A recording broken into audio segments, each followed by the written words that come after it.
honestly, the best advice that you can get, the best advice you'll ever have is the advice that you give yourself. Nobody can ever give you advice. You have to accept it. So by going out and trying to find the right thing, you know, what's the key? What's that key golden nugget that somebody else is going to be able to give me? That never exists, because there's always, you have to give the advice to yourself. You have to be ready to say, oh, okay, I'm going to use this as motivation or as inspiration or as a new idea, and I'm going to implement it in my own life. And after implementing it, then if it works, if you get the experience of it, then you can give yourself the advice. But always remember that that's the process. So that real advice is not something else anybody ever gives you. Real advice, the best advice, the most strong, lasting advice is the advice that you give yourself, that you allow yourself to embrace and that you experience yourself. You have to look at who's giving you the advice. And anybody who's ever given you advice only has the experience and the knowledge that they have of their own life. So if you accept the advice of another person, all you're doing is you're saying, this person, nobody else has the ultimate answer for you.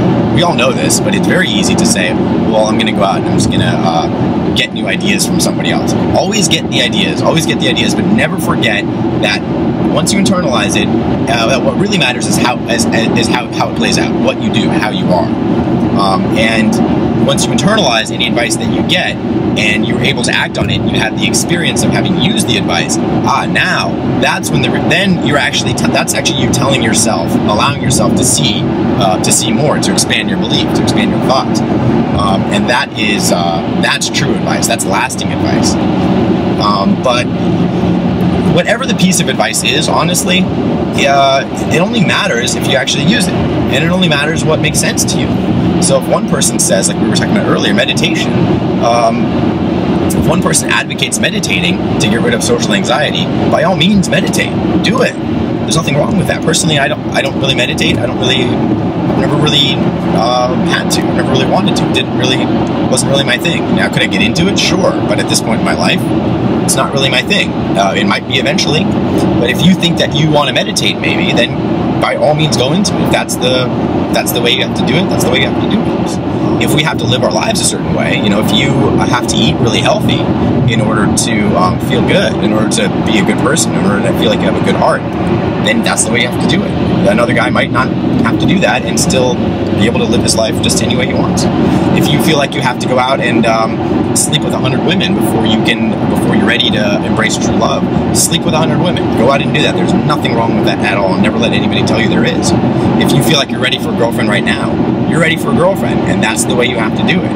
Every experience that we have, the most important thing in the experiences that we have is that we give ourselves permission to do the right thing for us. To me, at least, it's very, very important to listen to our desires. Now, whether we act on them, that's a whole other question, but definitely always listen to them. Do not squash them. Do not say that my desires are bad, I shouldn't be having these thoughts.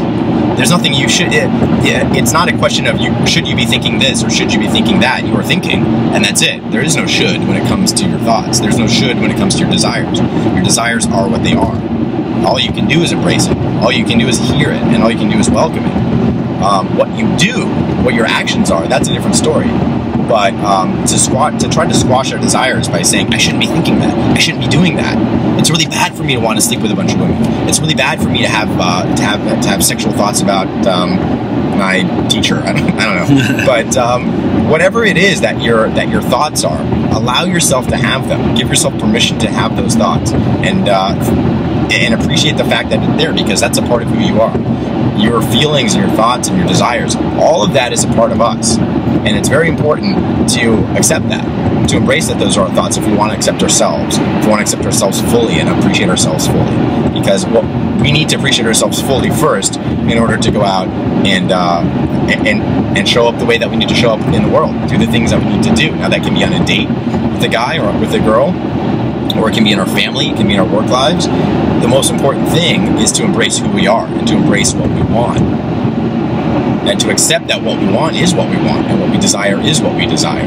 So once you've located your desire for what it is that you want or what it is that you want to do, it's time to take action. Now you can take action either in fulfillment of what you want, in fulfillment of your desire. Let's say you want to go on 5 dates a week. or let's say you want to be more focused and be more in the present moment, or you want to feel happy about your life. Sorry, you want to feel happy about your life so that you can show up well in a conversation, so that you can make a meaningful connection with somebody.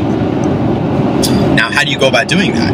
Well, it doesn't really. Whatever method that you want to use is going to be the right method, as long as you do it. So if I tell you that if I give you a series of practices to stay in the present moment, if you need to sit and meditate and beat your mind into being focused, then that's the way you have to do it. If you need to read a book about being in the present moment, and then read another book and continue to hammer home at that, well, that's the way that you need to do it. If you don't need to do any of that, if all you need to do is listen to me and be able to understand that you listening to me right now, you listening to the words that I'm saying, is you being in the present moment. That's all it is. You're being present right now. You see, if that has a light bulb for you, then that's all you need too. So that whatever practices we engage in, be they big, like engaging in meditative practice, or be they small, it's in having a tiny realization like that, it's going to work for you. It's going to work for you as long as you see.